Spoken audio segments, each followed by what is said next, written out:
Yeah, there are over 6 topics that we're going to cover.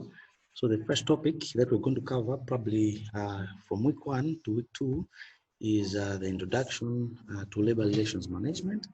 And under this particular topic, we're supposed to cover some 3 key subtopics.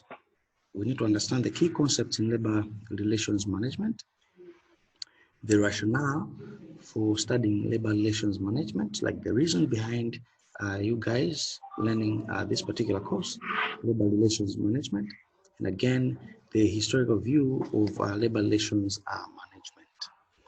So once we're done with that topic, we're going to go to another topic, which is supposed to be scheduled for week 3. And in that particular topic, it's called, the particular topic is called the analysis of the key players or participants, where we're going to deconstruct the labor relations system and the functions of the key participants in labor relations system. Then after that, we'll go to another topic called trade unions and labor strategies. It has a number of sub-components. Can you hear me clearly? Yes, sir. Yes, sir.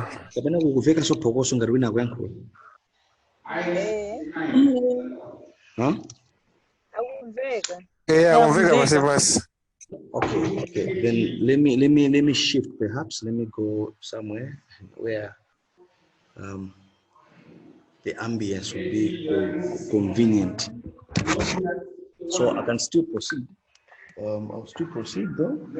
So the other topic is trade unions and labor strategies. Here we're going to cover the principles and objectives of trade unions. We're going to cover types of trade unions and their contextual examples. You guys, as you are preparing to go to the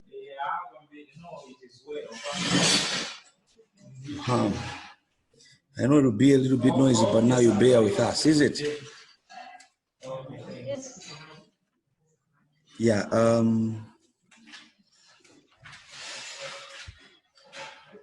From there, after the trade unions, we're done with the trade unions. We're going to look at the concept of employee participation. Okay.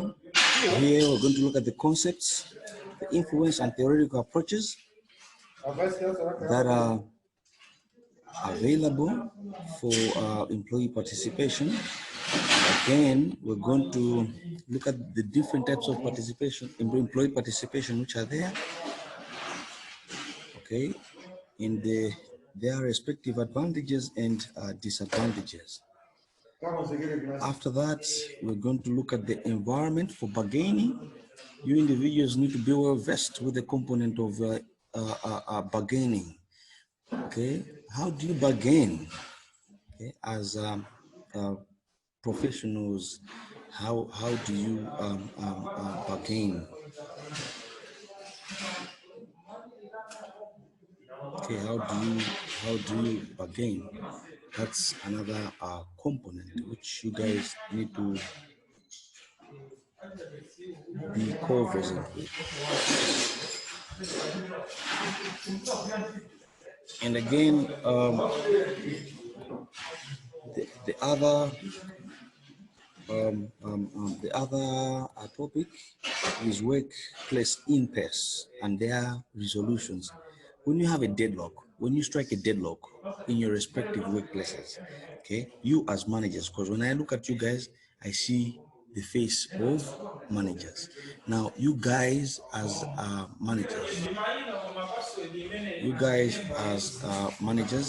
how do you solve or how do you resolve conflicts within when you encounter one in your workplace? So we're going to look at the context of workplace conflict, the role of impasses in labor relations management, manifestations of workplace conflict, the legal framework for industrial action. Yeah, those are some of the components that are within that particular topic. Then we're going to look at public sector labor relations, So we're going to be assessing the policy initiatives in public sector labor relations management. Okay. After that, there's another topic, serving labor relations in developed market economies. Okay, in developed market economies. So we'll be analyzing the role of labor relations on the market. Okay, labor relations has a very, very big impact on the labor market, especially in developed economies. So we're going to borrow a leaf. How do these labor relations influence or affect the market of developed economies?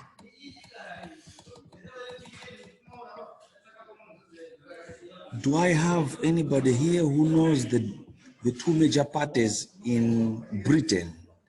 Who knows the two major parties in Britain?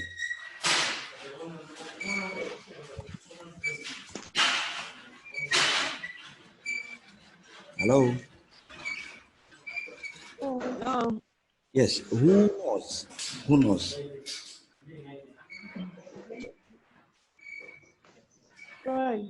You guys, you don't know. You guys, you don't know. It seems like you guys don't know. Eh? Yeah, you have the Liberal Democrats, and again, you have the Labour Party, okay? Showing that if you look at the foundations of that particular party, the Labour Party, they date back to this component of labor relations.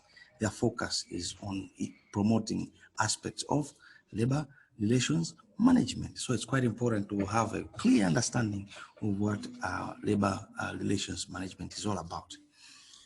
That's just a highlight of what probably we're going to cover in this particular course. So let's shift to today's work without wasting much of our time.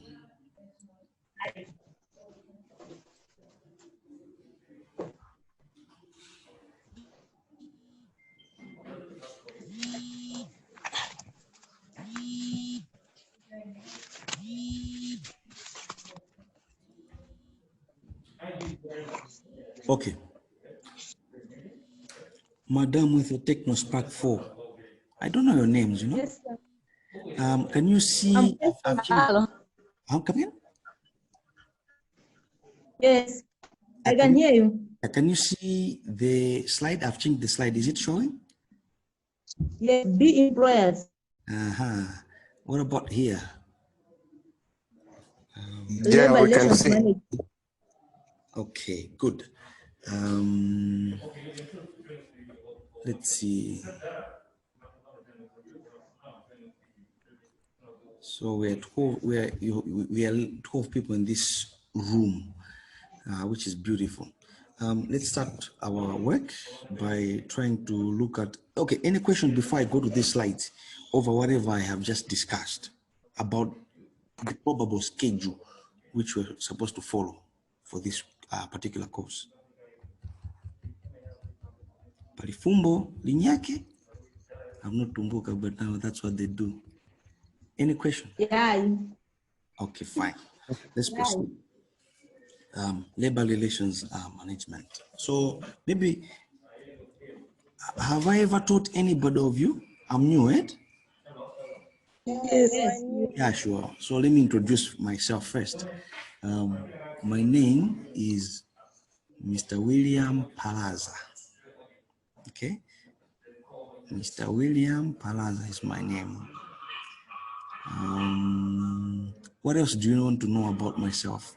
Because this is the first class, we need to bond, okay? We need to bond. Do you have anything that you want to know about myself?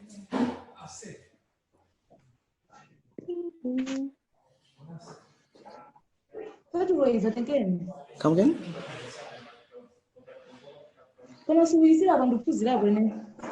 Anyway, I think let's proceed. we'll start with the introduction. So the aim of this course is to enhance the understanding of employee relations in organizations, okay? The aim of this course is to enhance or to promote or to boost, okay, the understanding of employee relations in organizations. Why is it important? Why is it important to have a clear understanding of what employee relations is all about in organizations? It is very important because labor is a key factor in production. As such, it needs to be properly channeled into a position where an organization gains maximum utility. Okay, since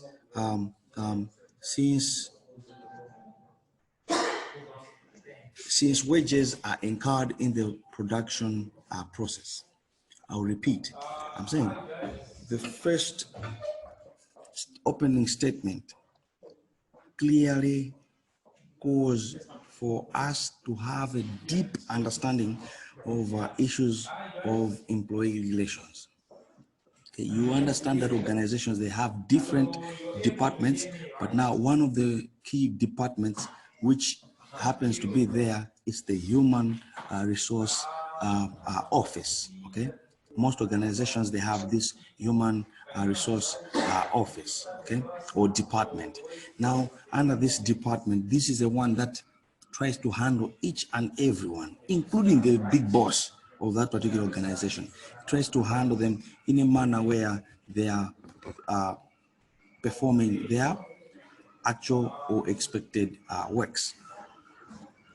Okay, so that particular position is why we are supposed to have a deeper understanding of what employee relations is all about. Now, the major reason again why we need to have a deep understanding of labor relations management is because labor is a key factor in, check that, in production. Okay, had it been it is a physical class, I would first ask you, what are the factors of production? So there you were supposed to apply your knowledge from agriculture. Okay, your knowledge from agriculture. Okay, that's from 4 work, where you notice that you have a number of components that you need. Labor, you need capital, all those, and others, okay, land, in order for you to produce. So from land, you need to pay rentals. I think that's clear. From labor, you need to pay wages. Okay, so you notice that in each and every factor of production, an organization has to make some payments. So it has to release some funds in order to procure each and every factor of production, because in these factors of production, they work as a package, meaning that without labor, you can't produce. Without land, you can't produce. What I mean on land is that it doesn't necessarily mean that you guys need to have your own land for you to produce. No. On land here, we're talking about things like, let me give you a good example of PLU. The PLU, ever since, it's only this from maybe July when it has gone into the structures that are built on its own land. But now we were still enjoying the proceeds or the factor of land by paying rentals at the Golden Peacock. So you notice that, but now without those structures, it is practically impossible for you and me to maybe produce. So the land there, I must be clear that you don't really need to have that land physically or in full custody of your organization. You can have land which you have rented. But on labor here, okay, so our major focus is on this component of labor, okay, on this component of labor, which in that organization that you will be working, or in that organization which you are working, you are supposed to handle this factor of production called labor. And as an organization, you are supposed to spend, you're supposed to spend on this factor of production called labor. Now, because you're spending, you need to make sure that the company is gaining maximum utility. Okay, it's gaining the maximum satisfaction. It's reaping the best out of this particular factor of production, which is called labor.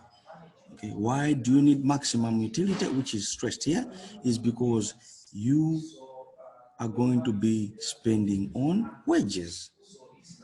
Okay, so you need to make, so that's why you guys you're supposed, in human resource management as a program, you need to undertake this particular course called labor relations management, because you need to make sure that all the times you properly channel the employees in a manner which will be beneficial to the organization at large. With that opening, who's lost? I should find him or her and put him or her on the right track. Are you all clear on that one? Yes, Come again? Speak louder. yes, sir. Okay, so I'm proceeding yet to the next bullet, is it? Yes, sir. Okay, fine. Let's interact, okay? Let's interact. When I ask something, be free-minded to talk to me. Nobody is going to give me a correct or a wrong answer. What you're going to give me is is just an answer, okay? So don't be afraid to ask where you are lost, okay? All right. Yeah. Okay. Labor relations management. So what is labor relations management? Labor relations management is defined as the process by which organizations and human beings interact at the workplace and in the society to establish the terms and conditions of employment. Okay, that's a simple definition of what labor relations management is all about. It is a process where organizations and human beings interact at the workplace and in the society to establish the terms and conditions of employment. Okay, so let's wait first and look deeper on this definition. So we're saying, what necessarily is labor relations? In the first place, labor relations is a process. A process, the meaning of the word process is that it has to go in phases, okay? It has some procedures that are supposed to be undertaken, okay? So you can't just conduct or handle humans in an organization without following the necessary procedures. There are procedures which have to be followed. So that's why we're saying it is a process. Okay, it's a process, okay, which here, by which organizations and human beings is trying to indicate the ones who are involved in the interaction. Okay, the interaction that happens in the workplace is between the organizations and the human beings. So these have to interact. But now, as they are interacting, they have to follow the process. They have to follow the procedures, okay, that are there. Okay, and in this interaction, again, it happens at two angles. It's either at the workplace and in the society. Okay, here, where this definition, I like it a lot because it also indicates where these two are going to interact. They will be interacting here at the workplace and in the society. So you guys, if you're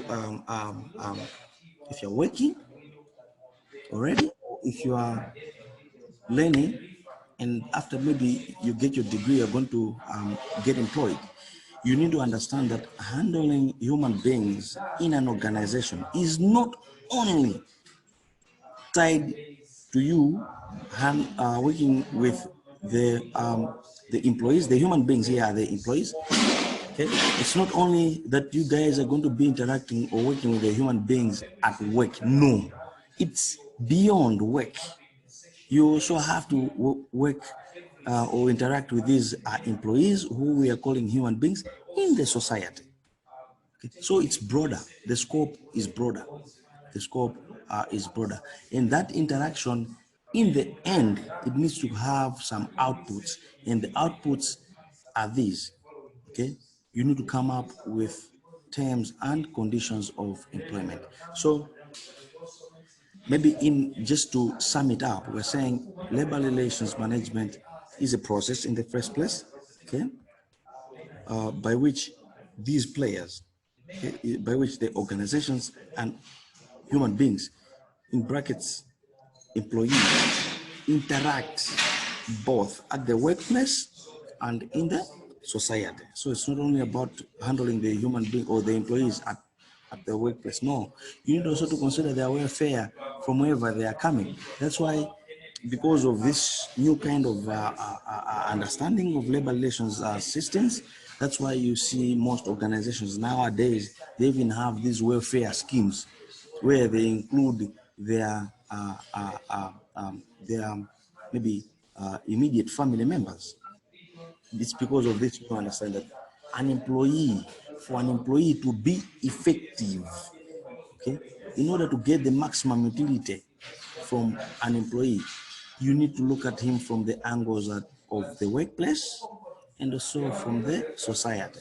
Because if you guys, okay, are facing challenges, okay, maybe your spouse is admitted at the hospital for 2 months, obviously, how you're going to, your output at work will be affected.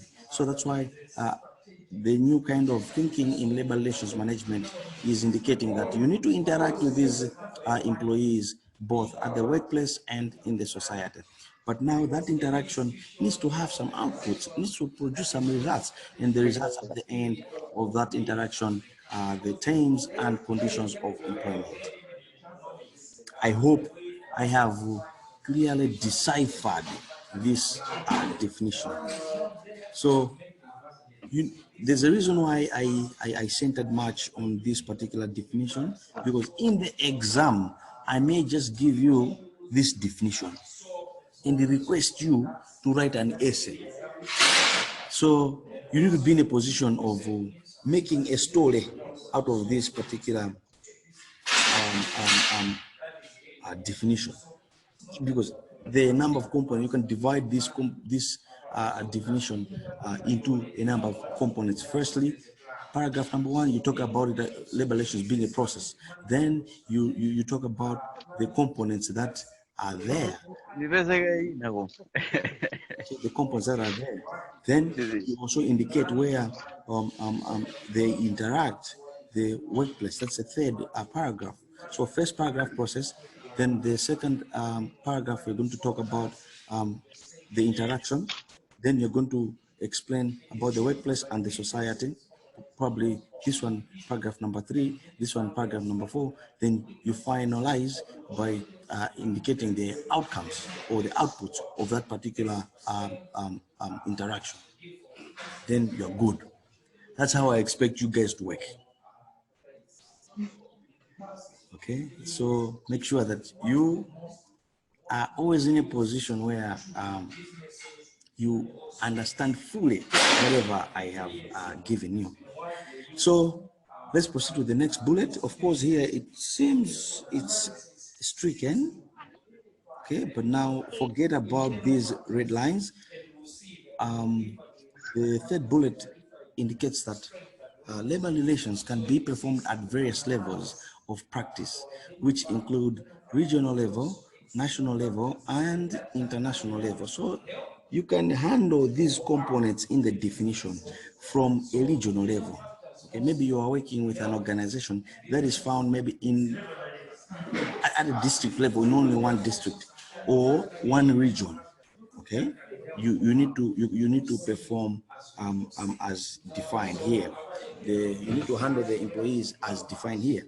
Even at the national level, let's say you are working for Chipiku. Chipiku is found across the country, so you need also to handle the this kind of interaction at the national level for Chipiku, specifically for Chipiku.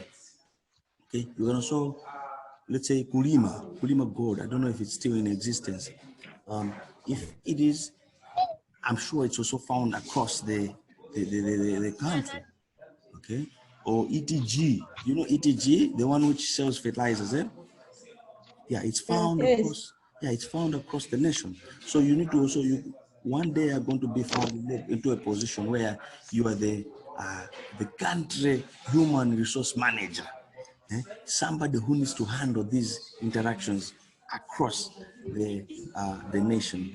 And again, who knows? Maybe you may be working for ILO, which you guys, I know you aspire. Okay, the International Labour Organizations, where you need to be handling these kind of interactions from an international perspective. Maybe you're working as the chief human resource manager for maybe like WFP.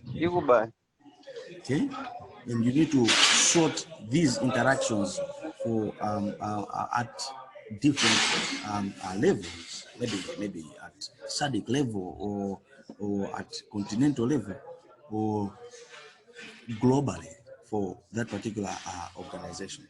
So you always need to be up to the game that you will perform or this you handle these interactions at different levels. So let's look at how the industrial system operates. Okay, let's look at how the industrial system operates. So you have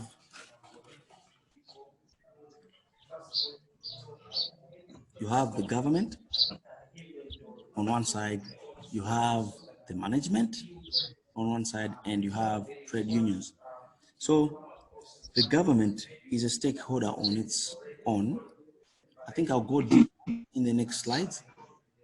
Okay, the government is a stakeholder on its own, and this one is the one actually which looks into the laws of labor relations or the industrial system, and you have the management. Here, you guys, I'm sure you're going to be here on the management side. Okay, be in where you are manning maybe an HR department. So you have the management here. The management represents the organization, and again you have the trade unions. Usually these represent the employees. Now let's go into more details as to the key participants in labor relations management. So labor relations management aims at understanding the web of rules. Okay. Labor relations management aims at understanding the web of rules that govern the work relations of employees and employers. Okay. So in labor relations management, basically you would like to have, you would like to be a guru, okay, or an expert in understanding the rules that govern these work relations for both employees and employers. However, it must be noted that there are some key players that influence and regulate the labor relations management. And these key participants that play and these key participants actually they play different functions in the employer and employee relationship. So some of the key players. So in the exam, I may ask you, can you explain the key participants? Okay. I may say key participants, I may say key players, or I may say key actors. It's just one and the same thing. Okay, it's just vocabulary. So the key participants are these that you see here. So we have the employers, we have the employer associations, we have the employees, we have the employee association, we have the courts and tribunals, and again, we have the government. At least these are the key players that you need to be conversant with, because they have an impact on how the work rules, or the rules that govern the work relations of employees and employers, how they function. So these are the key players. These are the key actors. These are the key participants in labor relations management. Diagrammatically, and I will actually ask you guys to master this diagram, not memorize, but mastering it, because I may just give you this diagram and say, make notes out of this diagram. So you need to understand who these are and what function do they play. You need to understand this and all of the other boxes which contain the different players with that you can see. So here we have the employers association, courts and tribunals, you have the government, you have the trade unions or employee associations, then again you have the employees. Those are the key or key participants or key players in labor relations management. However, I feel like it's quite important that we should go into details, ciphering out at least each. What do I expect you of at least understanding about each of these? So the first one, let's start with the employees. So employees are part of the actors or partners in the labor relations system, and being part of the system, they perform some functions or roles which are indicated below. So what are some of the functions? Okay, these are some. I've said some. Okay, some here. Meaning that as you read in other books, you'll find more than this. But some of the functions are these, the four which are indicated here. So roles of employees in the labor relations system. So they seek to improve the terms and conditions of their employment. Okay, the employees are there to at least improve the terms and conditions of their employment. Okay, that's why they will always come to you and maybe call you maybe for negotiation. Okay, to make some adjustments or some changes. Okay, don't castigate them. Okay, don't shove them aside. It's just one of their functions which they play within the labor relations system. Okay, they are there to improve the terms and conditions of their employment. Okay, so you always need to be in a position which you're open-minded. Don't be close-minded. Okay, you can do this by making sure that you give them a platform where you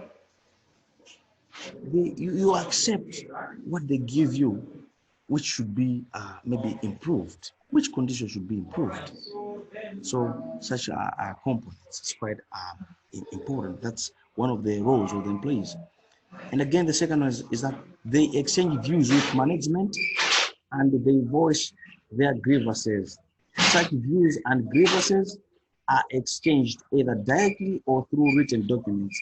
So the other function of employees is that they're there to maybe bring about change. And how do they bring about this change? By maybe liaising or talking or discussing with the management to make some changes. And again, these changes or these lobbies can be done directly or through written documents. The third one is that they seek to share powers with management.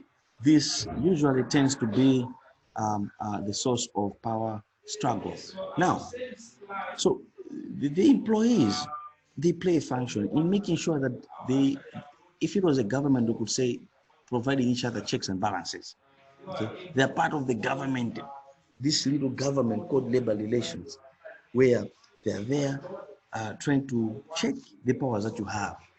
Okay, they can actually come to you and tell you that, I think, why don't you allow us to make decisions over such kind of issue? Don't hate them, don't shove them aside, but rather you need to understand that they're trying to also check the powers that the managers have.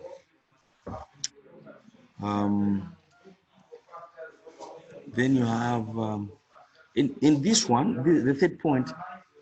I hope you did this. You learn the Marxist perspective of labor relations management. I think so. That's Karl Marx, or in sociology, he's the one who was talking about the power struggle. It's like there's a division, there's a class, and these classes, one class would like to have the power, where one class is powerful, the other one is not that powerful. And this less powerful class tries all the times to take or reduce the powers of the other powerful class. So it boils down from Karl Marx, this guy, Karl Marx. Karl Marx, yes. Karl Marx, yeah. He's the one who came up with what you call the conflict theory. I hope you remember that. Called the conflict theory. And again, let's go to the fourth item. The fourth item states that workers usually join unions that usually act against management. So the other function of employees in the labor relations system is that they're there to make sure that they participate in unions. And these unions, unfortunately, they usually act against management. Not all the times, but most of the times they do act against management, because since they are composed of employees, they are there to fight for the goodness or wellness of the employees. That's about the employees. Let's go to the other players. The other player is the obvious one, the employer. So these are key actors in the labor relations system. So what role do does the employer play in labor relations system? They state and regulate terms and conditions of employment. I'm sure most of you guys are working, okay? Or if you're not working, one day you'll find yourself working. But if you're called for interviews, you'll be given terms and conditions. Are you the one who develops that? No, it's the employer who does that. The rules of the game that are developed by the employer. That's why these ones always find themselves in a position, always they try to seek to improve those terms and conditions, because usually the terms and conditions, they are developed by the employers. Then we have the second function, they administer employee benefits. For you, Sir, excuse. come again? We have another class with Mr. Katola. He has also sent his link that we should join. Okay. So let me just finish this. So they administer employee benefits. For you to say that the pathetic one, we are here and it's the 30th of every month, perhaps it's because of this, the employee benefits. They administer the employee benefits. And again, they provide welfare and social security. I think let's close the class there. I hope you had a nice class. Yes. Okay.